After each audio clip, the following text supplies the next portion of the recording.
partager avec tous les abonnés de Pranam Info, également de tous ces gens qui nous suivent sur les comptes Facebook Mission Évangélique Pranam Église. Nous sommes dans votre émission préférée à l'Université du Message. Plusieurs frères et sœurs à travers le monde posent des questions, des différentes questions orientées vers le missionnaire africain qui donne des réponses avec le message, les Saintes Écritures, la Bible à l'appui.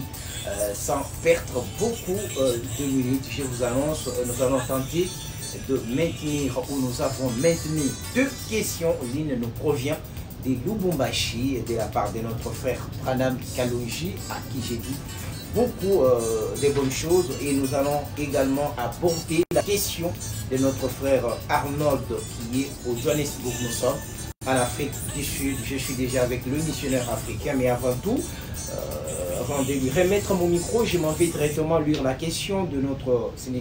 En fait, ce n'est pas comme une question, mais les frères demandent une lumière sur la déclaration que le révérend Ben a toujours dit, que frère Branham disait: lorsque je ne serai plus de ce monde ou que je serai de l'autre côté, je veillerai sur la marche de l'Église.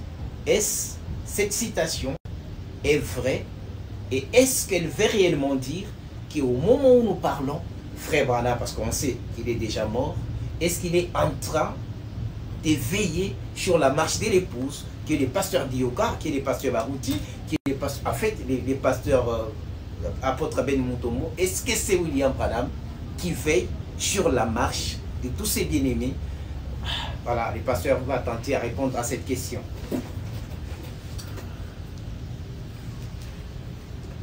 Merci, cher journaliste Jean-Claude Chimbombo.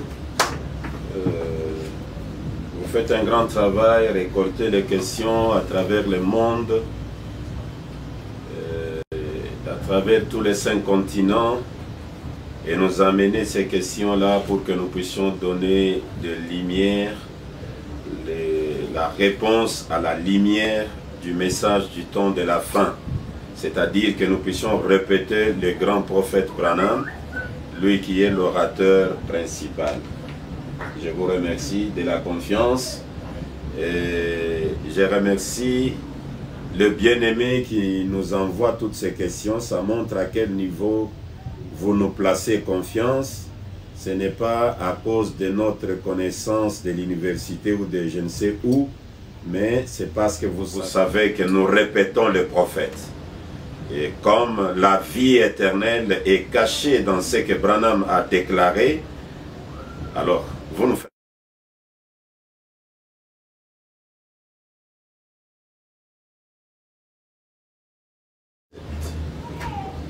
Ça vaut dessus. 117. 117. Voilà, tu es là. Je commence avec cette écriture. La question est: est-ce que réellement, au moment où nous parlons, c'est lui qui veille sur la marche de l'épouse, c'est Branham? Parce que pasteur Ben, le missionnaire africain, a toujours dit que le grand maître Branham aurait déclaré que quand bien même je traverserai les Jourdains, quand bien même je serai de l'autre côté du rideau, je veillerai sur la marche de l'épouse. Est-ce que c'est vrai que c'est lui, présentement, qui veille sur la marche de l'épouse? Une question qui vient de frère Arnold. Non. Ça vient de Lubumbashi. Branham Kalonji, de Lubumbashi. De frère Branham Kalonji de Lubumbashi.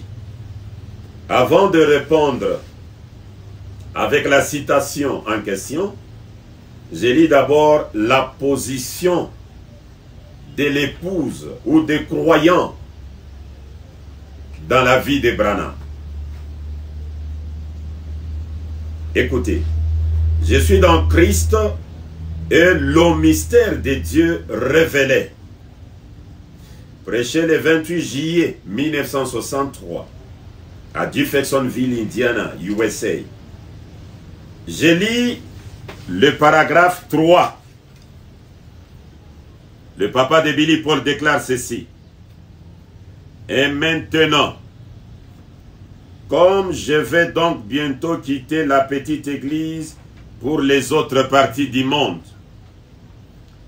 je te les confie, Seigneur. Ils sont une partie de toi,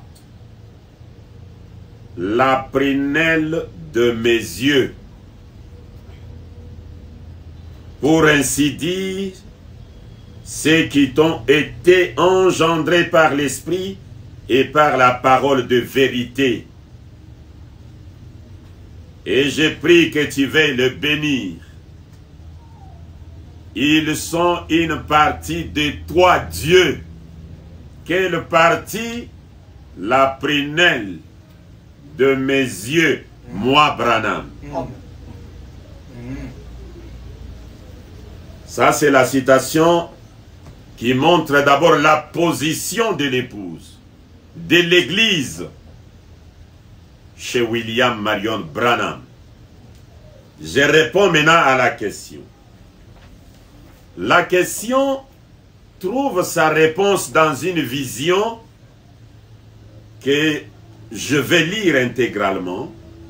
À la fin de la vision, Branham fait la déclaration que le missionnaire africain a toujours déclaré qu'il veillera, qu'il veille sur la marche de l'épouse. Branham donc. C'est ainsi que, lisons avec vous, c'est l'histoire globale de l'épouse et la succession des églises jusqu'à atteindre l'épouse au temps de la fin qui doit écrire un autre livre des actes des apôtres. C'est-à-dire dans la vision que je vous lis, nous verrons l'épouse deux fois. Celle des apôtres de Jésus, la succession des églises des prostituées, et on verra l'église réapparaître, ou l'épouse réapparaître au temps de la fin. Et après, Branham fera la forte déclaration, mon précieux frère. Je suis dans le chef-d'œuvre. Prêché le 5 juillet 1964 à Jeffersonville, Indiana, USA. Je commence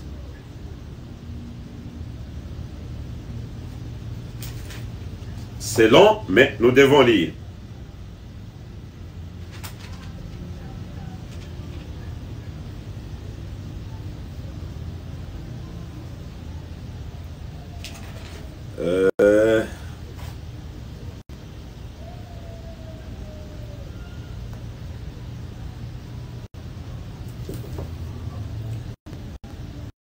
Voilà, nous pouvons commencer depuis les paragraphes 188.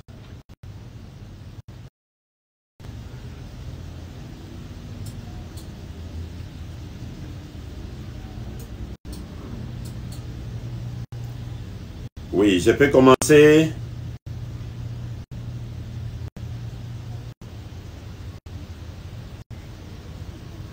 Je commence directement 189. Mais vous pouvez remonter au-dessus. Mais quand cette épouse, celui qui me parlait, se tenait à mes côtés, à côté de moi, elle était formée de personnes les plus propres, les plus charmantes que j'ai jamais vues dans ma vie. Il pouvait bien être une douzaine ou davantage. Je ne sais pas combien marchaient de front, mais c'était juste un groupe d'entre elles. Et l'épouse passa, marchant dans une attitude pleine de douceur. Et leurs yeux étaient levés, regardant pendant qu'elle marchait. Oh, qu'elle était belle! Je la considérais attentivement. Les défilés de l'épouse, devant Branham. Je la considérais attentivement. Lorsqu'elle défilait, c'est lui qui était avec nous. Maintenant, nous allons passer en revue. Il dit, c'était l'épouse. Maintenant, nous allons passer en revue les églises. Et elles vinrent, je les observais, alors qu'elles s'avançaient. Chaque groupe qui s'approchait semblait pire que le précédent. Je n'ai jamais vu de toute ma vie un groupe aussi dégoûtant. Et lorsqu'il dit, les prochains, j'entendis un bruit. Il dit, voici venir les groupes de l'Amérique. Je suis américain, mais ceci me rendit malade. Je ne suis pas assez éloquent pour dire devant une assemblée mixte tout ce qui se passa, tout ce qui se passe. Il faut que vous lisiez entre les lignes. Mais quand ces femmes s'avancèrent, j'ai vu que celle qui les dirigeait était une sorcière. Et elle avait un grand et long nœud et une large bouche. Et chacune d'elles avait une sorte de sous-vêtement descendant jusqu'ici. Mais Léon n'était qu'une petite sangle d'environ un petit pouce qui montait en s'enroulant autour d'elle comme ceci. Chaque femme avait quelque chose pour... vous vous souvenez certainement avoir employé autrefois le vieux journaux pour en faire des masques. Combien se rappelle cela? Là, c'est la dernière église, l'église américaine. 192. Ils s'en allaient en chantant leurs chansons de Twins and Roll. Vous savez, je ne sais comment vous appelez cela. J'ai dit, est-ce cela l'église? Je me tenais là et je pleurais dans mon cœur. Et cette sorcière, à mon avis, elle ne peut être rien d'autre que le Conseil mondial des églises, qui les conduisait tout droit au bas de la route qu'elle suivait. Elles s'en allèrent sur la gauche et disparurent dans le chaos, scandant toujours cette musique et faisant des bruits vraiment bizarres. Elles secouaient leur corps de côté et d'autre en continuant en marchant. Et comme j'allais baisser la tête, il dit, attends, l'épouse doit revenir. Oh. Après la chute de l'église américaine, attends, l'épouse doit revenir. Et j'ai regardé, et voici, elle vint de nouveau. Elles défilèrent. C'étaient des jeunes femmes de belle apparence. Toutes regardèrent dans ma direction. Oh. Pendant qu'elles défilaient, elles regardaient dans ma direction. Lorsqu'elles passèrent, je remarquai qu'elles étaient toutes habillées différemment. Et l'une en arrière avait ses grands cheveux enroulés, à peu près comme ceci. Cela pouvait être une Allemande ou quelque chose comme cela. Je les observais. Et comme elles commençaient à s'en aller, j'ai vu 2 ou 3 d'entre elles en arrière qui ne marchaient plus au pas. J'étais en train de leur crier cela. Et elles essayèrent de se remettre au pas. Puis la vision s'évanouit et disparut. Voici maintenant l'interprétation de cette vision. Oh. La raison. Souvenez-vous que je n'avais pas encore pris ces notes. Mais en prêchant ce matin, j'ai saisi dans ma prédication ce qui y était juste. Avez-vous remarqué que seule l'Église vint en vue sur la vérité? Mes amis, notre Père Céleste qui a écrit la parole, c'est que je dis la vérité. Vous voyez? J'ai dit simplement la vérité. Il y a quelques minutes que je la connais. Vous voyez? Avez-vous remarqué que l'épouse apparaît 2 fois? Oui. La première sémence et la dernière sémence sont exactement pareilles. Amen. Et la raison pour laquelle ces femmes étaient habillées de façon différente, c'est qu'elles viennent de toutes les nations pour former l'épouse. Chacune avait de longs cheveux et n'était pas maquillée. C'était réellement de belles jeunes filles. Et elles me regardaient. Cela représente l'épouse sortie de toutes les nations. Chacune représente une nation. Et chacune marchait en parfait accord avec la parole. Vous comprenez? Moi, je dois veiller sur elle. Amen. Moi, je dois veiller sur elle. Elle peut ne plus marcher au pas de la parole. Si je ne veille pas quand elle défile, peut-être que ce sera pour moi ce que j'aurai à faire quand je serai de l'autre côté, quand j'aurai fini, que j'aurai terminé ma course. Amen. Ce n'est pas la déclaration de l'apôtre Ben ou du missionnaire Ben. Et l'épouse a défilé devant Branham. Le regard sur Branham. Mais il est aussi dans l'épouse, William Branham. Non, l'épouse défilait, lui, il était là. Les chefs, les grands maîtres, les patrons des patrons, les chefs de l'église, les patrons de l'épouse. Mais il veillait sur l'église par rapport au message. Et vous avez même vu, il a dit, il y a 2 ou 3 d'entre elles derrière qui ont perturbé la marche. Lui a crié avec la main à l'air. Toi reviens comme ça. Toi rentre comme ça. Et Branham dit, moi, je dois veiller sur elle. Point. Il n'y a pas d'explication. Evan, si on peut passer à la deuxième question parce que le temps nous fait défaut. L'évangile du 3e exode réveille tous les démons de leur drap, mais vous conscientise d'un changement réel et radical intervenu dans les domaines de la religion. Ce n'est plus Moïse qui veille. Ce n'est plus Jésus qui veille. C'est William Marion Branham qui veille. L'évangile du 3e exode chasse l'ignorance de vos têtes. Mais vous envoyez la prière à qui? Vous qui priez, sachez que vos prières viennent à moi. C'est Branham qui le dit. Il a raison de veiller. Donc vous êtes en train là de rassembler tous les points pour former ce qu'on appelle l'adoration des frères Branham. Mais crois que à partir du message... Que les gens les veillent ou pas, ils doivent tomber au pied des Branham. Parce que ne vous en faites pas. Les autres diront que... William Branham a des militaires. Oui, les autres... Et nous avons été parachutés dans ce monde pour cela. Voilà. Nous les ferons jusqu'au sacrifice suprême. Et c'est le message des frères Branham qui recadre l'épouse, qui veille sur l'épouse. Pourquoi pas le message de Jésus? Mais le message de Branham, c'est Jésus. Le message de Branham, ce n'est pas Jésus. Ouais. Un autre débat. Ok, on passe à la deuxième question. Nous sommes en Afrique du Sud, à Johannesburg, frère Arnold. Je crois que vous nous suivez, vous êtes en ligne avec nous. Quelle est la position du révérend missionnaire africain par rapport à la condamnation de frère Branham contre ceux qui l'adoraient et ceux qui baptisaient en son nom?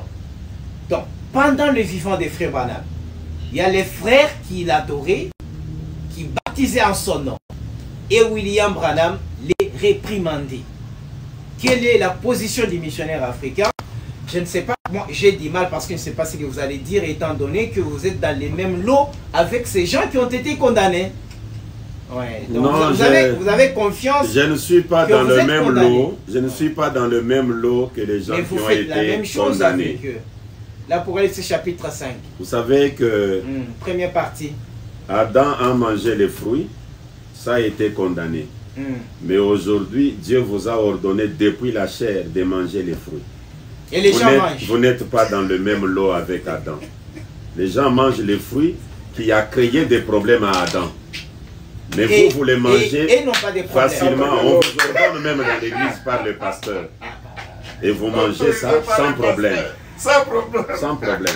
Et pourtant, ça a créé de sérieux problèmes à Adam et Ève. Je salue les révérends pasteurs Innocent Chimungu. Je crois qu'il est en train de nous suivre à ce moment-là. Il y a de bonnes choses, papa. Et vous savez pourquoi le fruit a créé des problèmes à Adam, pendant que ça ne vous crée pas des problèmes à vous. Donnez-moi un relire numéro 25 là-bas, 69 ainsi que 54. 54. Oui. 69. 69, derrière vous, la chaise là où vous êtes assis. Ok. 69. En bas là. En bas. Ah, ici, hein. 69. Voilà. Déjà, pasteur Ben, c'est des robes, des cellos des gens qui adoraient William Branham. Mais on va voir s'il va nous donner un autre nom dans lequel il baptise ou dans lequel il est en train d'adorer. Parce que ces gens-là adoraient au nom de Branham. Regardez Adam. Au nom de Branham. Regardez Adam. J'ai voulu commencer en Éden. Oui. Puis je vais arriver au milieu de la Bible avec Jésus. Oui. Et puis je vais atterrir avec Branham aujourd'hui. Okay, regardez Adam. Je commence avec la puissance des transformations. Prêché le 31 octobre 1965. Je lis les paragraphes 130. Je commence depuis le paragraphe 129. Je peux aller jusqu'au paragraphe 131. Eh bien, nous voyons maintenant que Ségar a trouvé Ève dans les jardins d'Éden. Cette jeune femme qui ne connaissait pas le péché, ne savait pas ce qu'était sa nudité, mais lui savait, il était habile, rusé, intelligent, et lui dit, la sémence, les fruits étaient plaisants et désirables. Alors il vécut avec elle ce matin-là. Et alors, voyez, alors l'après-midi, il persuada Adam de faire la même chose, lui disant que c'était... Et alors Adam,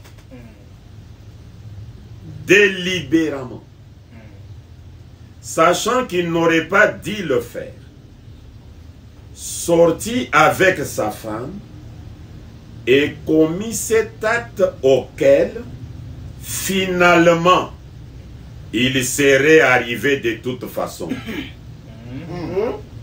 Arrivé de toute façon. Alors Adam, délibérément, sachant qu'il n'aurait pas dû le faire, sortit avec sa femme et commit cet acte auquel, finalement, il serait arrivé de toute façon. Vous avez compris? Ouais. Donc même si Adam s'est précipité inutilement. Vous avez saisi la vision. J'ai saisi. Une vérité avant le temps n'est pas la vérité. C'est un mensonge horrible et impie du diable. Amen. Une vérité après le temps n'est plus aussi la vérité. C'est un mensonge diabolique. La vérité doit venir en son temps. Adam a brûlé les états. Adam, en fait, Adam devrait, s'il était calme et tranquille, attendant les temps, il allait se reproduire par les sexes, mais dans les temps... Je suis dans le message. Voilà. Je n'aime pas que ce soit mes réponses. Voilà, ça va. Nous soulignons ici que la vérité avant les temps n'est pas la vérité. N'est pas la vérité. C'est un mensonge. Horrible. Un petit même du diable. Je vois déjà où vous voulez en venir. Jean-Claude Chimbombo. Mais je ne m'attendais pas à cette citation à l'heure référent. Oui, j'ajoute une autre encore. Ça fait répondre au débat qu'on est en train de voir chaque jour, chaque fois. Je suis dans la parole parler la sémence originelle, première partie.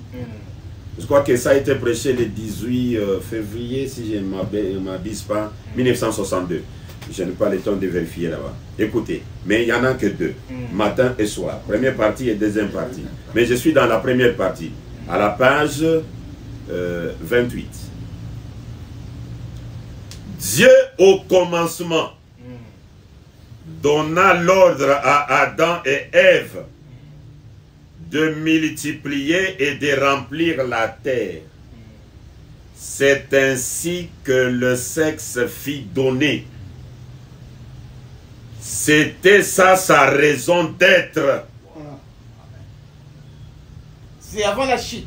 C'est avant la chute. Mais quand Dieu a donné le sexe, c'était pour multiplier la terre. Mais pourquoi il a condamné? C'est suspect alors. Cette vérité de Dieu, Dieu l'a condamné. Pourquoi? En Éden.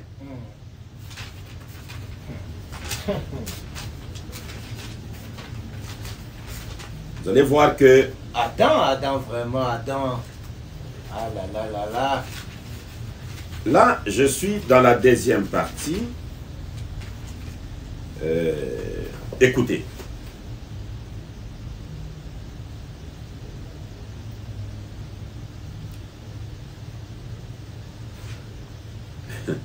La page 59e. Deuxième partie. Écoutez les grands Branham. Parce que ça, c'est sûr, s'il n'y a pas de paragraphe.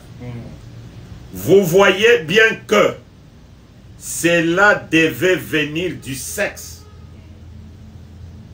Pourquoi mourriez-vous si cela ne venait pas du sexe, alors que Dieu donna un ordre qui ne peut pas périr? La parole de Dieu est éternelle. Elle ne peut faillir.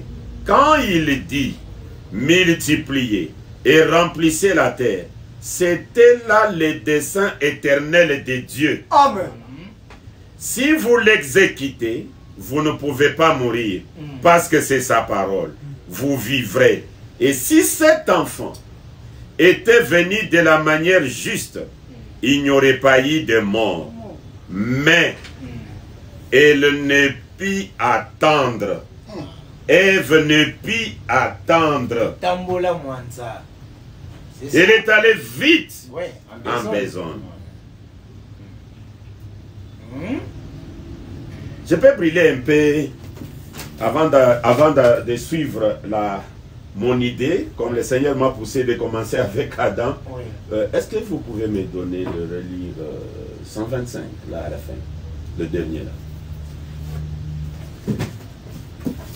Écoutez un peu cette déclaration du prophète Branham. C'est dans question-réponse du 23 août 1964, communément appelé question-réponse numéro 2. Et 20 minutes.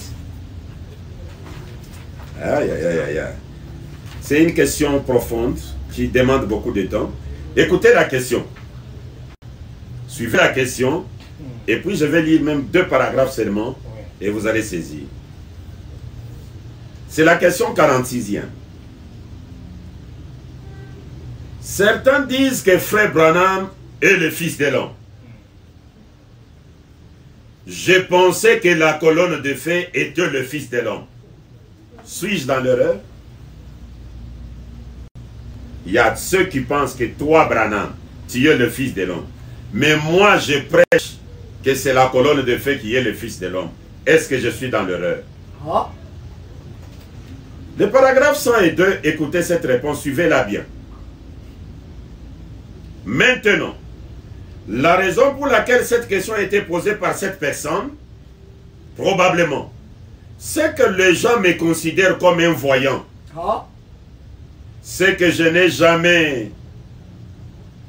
J'ai ici une question où l'on m'attaque violemment à ce sujet, voyez-vous? Mais lorsque je lis ces questions, vous verrez pourquoi je réponds aux choses de la façon dont je les fais. Jusqu'à ce que je sois définitivement conduit à faire quelque chose. Voyez-vous, je dirai alors ce que je dois dire. Mais, cette heure-là n'est pas encore arrivée. Cette heure-là n'est pas encore arrivée. L'élément temps. Et maintenant il dit, comme l'heure n'est pas encore arrivée, il dit ceci. Paragraphe 104. Oui.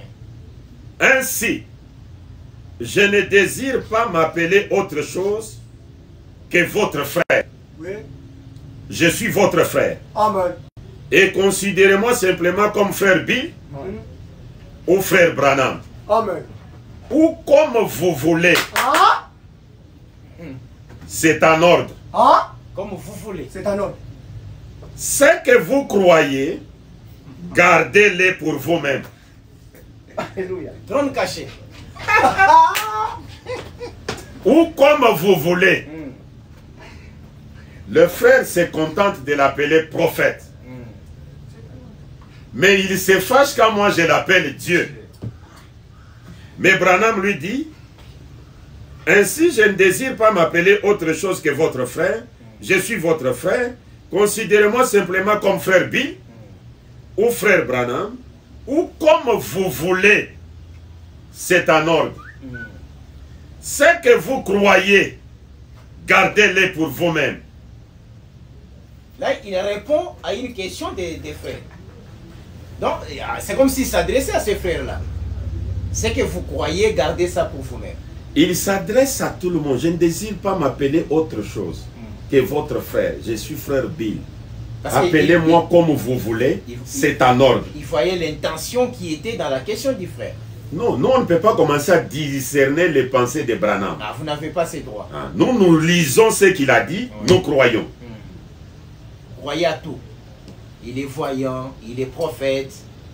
Mais le mal avec l'humanité, il se contente de la façon qu'eux les considèrent, mais ils ont quand même la capacité de juger Ben de la façon que lui aussi considère Branham. Mais c'est là qu'on dit que votre... On avance maintenant avec notre réponse. Ouais. En Éden, la relation sexuelle n'était pas un péché, mais ce n'était pas le temps. Adam devait attendre un mot d'ordre, la consécration. Adam devait attendre le temps de Dieu. Mais il a brûlé les étapes. Mais qui l'a poussé à brûler les étapes? Les serpents. Encore des serpents. C'est lui qui a amené la vérité avant le temps. Ah? Ça vous aidera à comprendre pourquoi dans les serpents écrasés, ou Apocalypse chapitre 5, cette doctrine fut comparée à la morsure du serpent. Amen. C'est le serpent qui amène la vérité avant le temps. Amen. Vous êtes fâché, regarde. J'arrive au milieu de la Bible. Regardez. Fâché. Je suis tellement dans la joie. Et vous savez que... Et je vois démonter. Regardez. Jésus recommande à ses disciples ces deux recommandations au milieu de la Bible. Matthieu 16, verset 20. Alors il recommanda aux disciples de ne dire à personne qu'il était le Christ. Ah, c'est Jésus. Il arrive dans Matthieu 28, 18, 20, il dit ceci. Jésus s'étant approché, leur parlant ainsi. Tout pouvoir m'a été donné dans le ciel et sur la terre. Allez, faites de toutes les nations des disciples, les baptisant au nom du Seigneur Jésus-Christ. Au nom du Père, Fils, Saint-Esprit. En les baptisant au nom du Père, du Fils et du Saint-Esprit. Et enseignez-leur à observer tout ce que je vous ai prescrit. Voire même ce qu'il avait dit de ne plus dire. Enseignez-les à observer tout ce que je vous ai prescrit, tout ce que je vous ai ordonné. Ne dites à personne que je suis le Christ. Enseignez à ces gens-là d'observer, de respecter tout ce que je vous ai prescrit. Son disciple Pierre, comme bel disciple de Branham, commence à observer les ordonnances de son Seigneur. Acte chapitre 2, verset 36 à 38. Première déclaration ou première prédication de Pierre après le départ de son Seigneur. Que toute la maison d'Israël sache donc avec certitude que Dieu a fait Seigneur et Christ, c'est Jésus que vous avez crucifié. Christ, c'était encore bien. Il a même ajouté. Dieu a fait Seigneur et Christ, c'est Jésus que vous avez crucifié. Pierre, est-ce que tu as respecté ce que ton Seigneur avait dit? Pourquoi tu as fait ça? j'ai écrit un livre. Je peux le distribuer à qui veut. Je vous donne le droit de me dire la modalité. Ouais. Je l'ai intitulé « Peut-on accuser l'apôtre Pierre d'avoir violé les recommandations de son Seigneur ?» Donc il fallait qu'il baptise au nom du Père, au nom du Fils et du Saint-Esprit. D'abord, il ne fallait pas qu'il dise. Il ne fallait pas qu'il dise. Il ne fallait pas qu'il dise. Jamais dire qu'il était le Christ. Il n'a pas respecté. Trop loquace. Et il est allé dire que Jésus est le Christ. Il est même Dieu. Dieu l'a divinisé. L'a fait Seigneur et Christ. Mais c'est la force du Saint-Esprit en Pierre qui a déclenché l'histoire. La force du Saint-Esprit s'est limitée en Pierre. Elle ne peut pas entrer en Ben. Est-ce que Pierre a respecté ce qu'on lui avait dit? Il continue. Après avoir entendu ce discours, ils eurent le cœur vivement touché. Et il dira à Pierre et aux autres apôtres, « Hommes frères, que ferons-nous » Pierre ajoute encore, la deuxième, qu'on peut appeler la deuxième erreur par ceux qui me condamnent. Pierre leur dit, « Répentez-vous et que chacun de vous soit baptisé au nom de Jésus-Christ. » Pierre, observe tout ce que je vous ai prescrit. Je viens de dire les contraires. Les voilà. Au milieu de la Bible.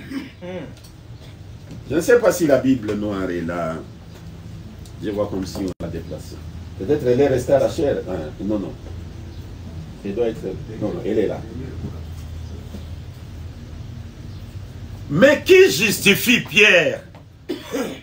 Avant même d'aller dans la justification, je vais encore ajouter.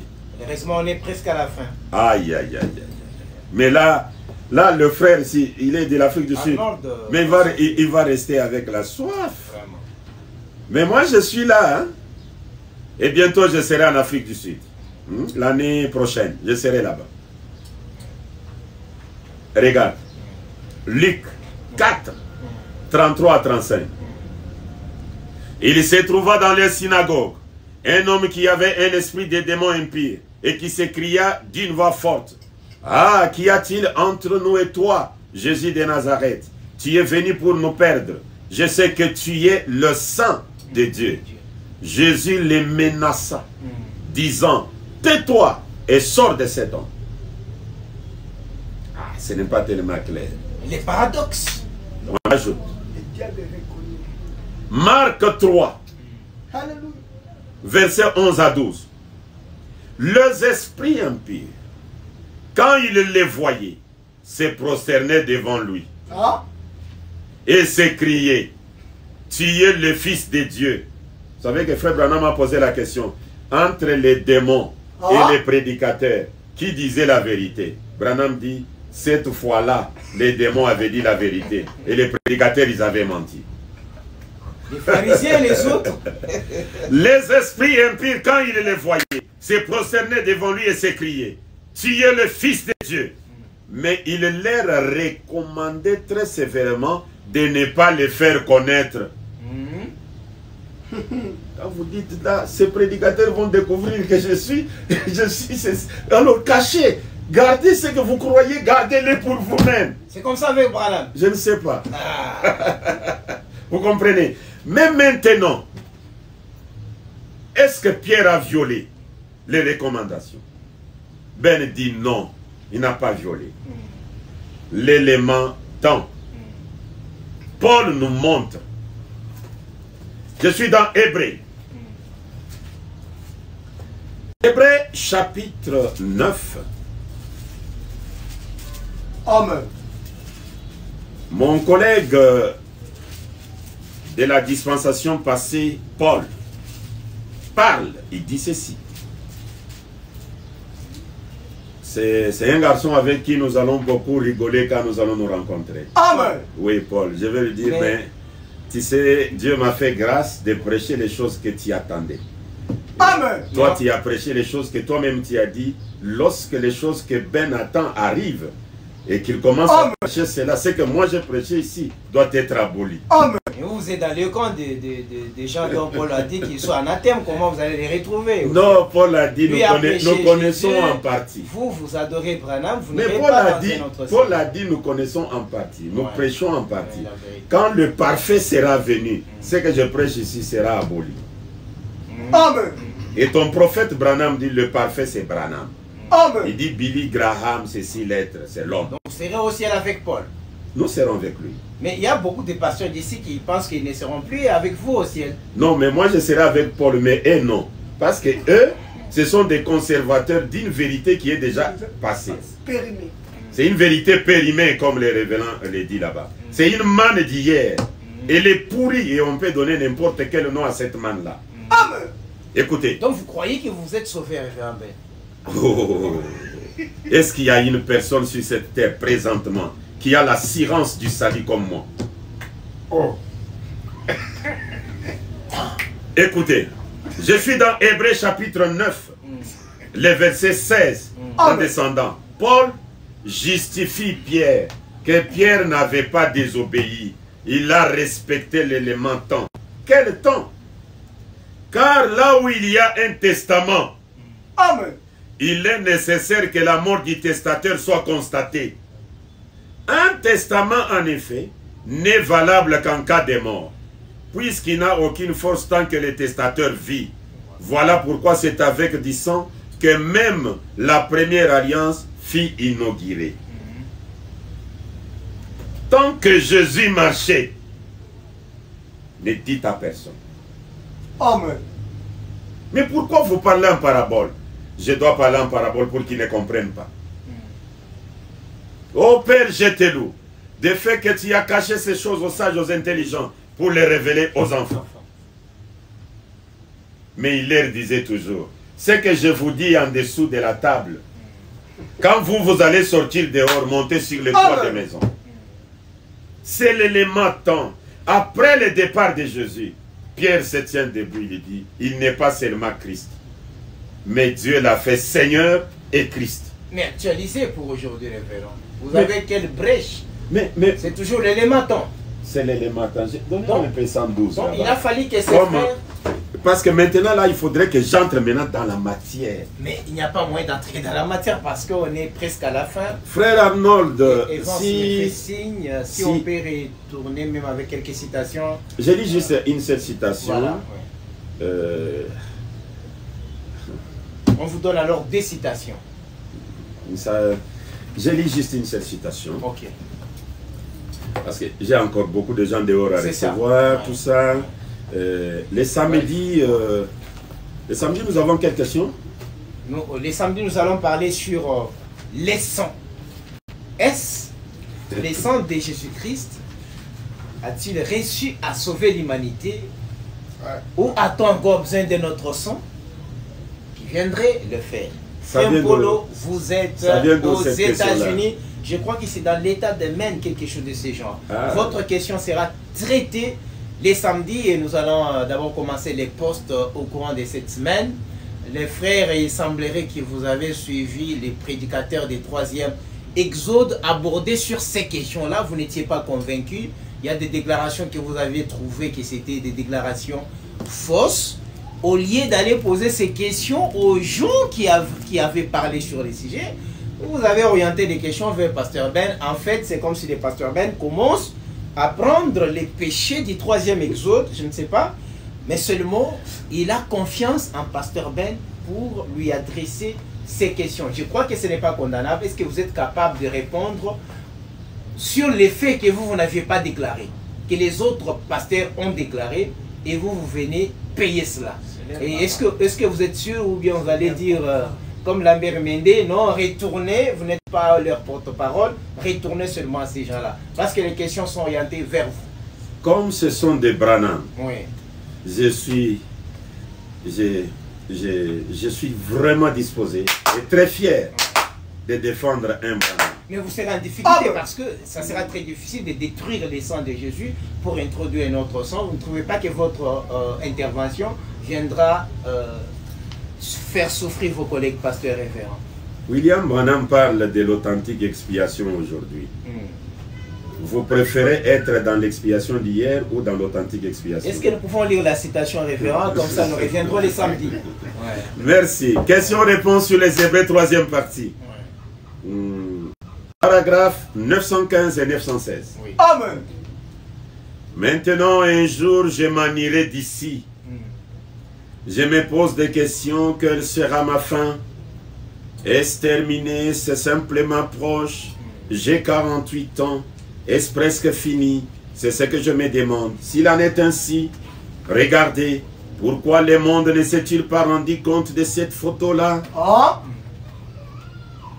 Pourquoi n'ont-ils pas vite saisi cela? Pourquoi ne saisit-il pas ces prophéties, ces autres choses? Pourquoi ne saisit-il pas ces prophéties et tout le reste? Vous savez, ils ne peuvent pas les saisir maintenant. Mais un jour, je quitterai le monde. Et lorsque je m'en serai allé, c'est alors qu'ils reconnaîtront cela. Amen. Certains d'entre vous, Ah. jeunes gens, Ah. réaliseront cela après que je m'en serai allé. Amen. Vous voyez, mais Dieu ne permettra pas que cela se fasse maintenant. Amen. L'élément temps. Pasteur Ben, lorsque le pasteur chrétien parle de cette photo, il dit c'est la photo de l'âge du Seigneur, ce n'est pas la photo de William Branham. Mais lorsque William Branham dit, quand il sera parti, comment la mort de Branham doit-il avoir de l'influence sur l'ange du Seigneur? Ça c'est entre parenthèses, c'est une question que je pose au pasteur chrétien. Pourquoi Branham doit être lié à ce qui deviendra la photo de l'ange du Seigneur qui n'est pas sa propre photo? Écoutez Branham, les hommes de Dieu. question-réponse du 12 janvier 1961. Ouais. Le paragraphe 428. Et j'ai dit aux frères, là en arrière, il y a des années, je ne sais pas qui serait le plus vieux parmi nous, mais je leur ai parlé de ces choses, d'avoir vu cette lumière, et quelle couleur elle avait, et toutes ces choses. Maintenant, ma photo montre que c'est vrai. Amen. Sa photo. C'est la photo de l'ange du Seigneur, c'est la photo de William Marion Branham. C'est la photo de l'époux avec Et son l'ange épouse. du Seigneur, c'est le Seigneur lui-même. Et Branham dit, la lumière du Seigneur suit le Seigneur et c'est le Seigneur. Est-ce qu'on peut dire aussi que c'est l'épouse avec l'époux? L'époux, c'est qui? L'épouse est là-bas en haut et l'époux est en haut et l'épouse en bas. Oui, dans un sens, c'est la vérité. Comme l'époux sur la tête de l'épouse Jésus. C'est la vérité dans un sens. L'agneau a toujours été l'épouse et la colombe devient l'époux qui conduit l'agneau. Nous sommes obligés de nous arrêter par ici. Je vais dire à frère Arnold que maintenant, il a les tableaux. Oui. Mais les détails concernant aujourd'hui, je suis resté avec tout un conteneur de citations là-dessus. Et j'aimerais que nous puissions répondre à cette question pour la deuxième fois. Maintenant que je prenne seulement le temps actuel. Avec la brochure serpent écrasé. Que j'explique le serpent jaune et noir. Que j'explique la morsure de ce serpent. Et que j'explique pourquoi ce serpent, on ne l'a pas tué immédiatement. Et où est-ce qu'il est en train de vrai maintenant. Voilà, vous comprenez, nous étions assistés par les hommes des dieux, les révérends Bouddha, Emmanuel, les diacres. Nous sommes beaucoup, le révérend pasteur Josué est également avec nous. Les derrière la caméra, réalisation, Evans Mutombo, j'ai recevé. Les missionnaires africains ont répondu aux questions de notre frère Branham Kalonji de Lubumbashi et également Arnold de Johannesburg. Et vous avez compris, les révérends n'ont pas déposé ces munitions. Elles sont prêtes pour rebondir encore une fois pour toutes, se focalisant sur l'actualité d'aujourd'hui. Je ne peux pas terminer cette émission sans toutefois évoquer un homme qui nous a été toujours cher à la réalisation derrière la caméra, qui fête son anniversaire. Il s'agit de Ben Brian Mutombo et je vais demander quand même à tout le monde de voir c'est derrière de chanter quand même joyeux anniversaire pour notre frère Ben Brian Mutombo. Joyeux anniversaire, joyeux anniversaire, joyeux anniversaire, Ben Brian. Joyeux anniversaire.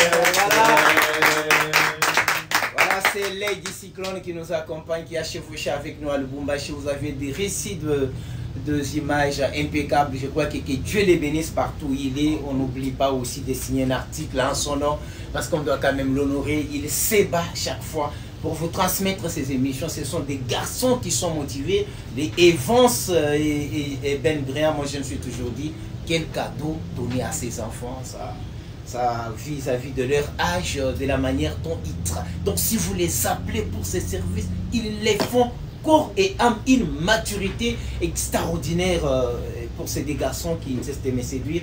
Révérend Ben, merci beaucoup et merci. Merci. Oui, parfois vous n'avez peur d'aucune question, toutes les questions vous les répondez. C'est une grâce, mais malheureusement, vous ne parlez pas d'argent. Il y a quelqu'un qui me disait, Pasteur Ben peut secouer le monde dans l'évangélisation, mais c'est un homme qui ne parle pas d'argent, qui ne sait pas comment mobiliser les fonds pour l'évangélisation, et ainsi de suite.